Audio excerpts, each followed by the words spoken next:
Bos, Mazda 3 Skyactiv 2.0 auto tahun 2015. Kereta dah cantik, cat dah baru, condition semua okey lagi, tak ada masalah. Kereta ni hanya boleh loan kredit dan loan kedai sahaja.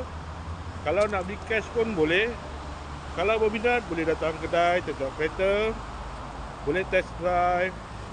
Kereta ni accident free, boleh jalan jauh, tak ada masalah. Jom kita tengok bahagian dalam. Kereta ni ada waranti 1 tahun.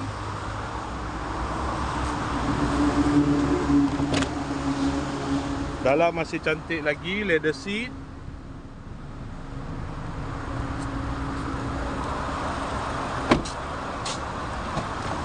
Kereta ni guna push start button, ada pedal shift, aircon semua okey lagi, aircon sejuk.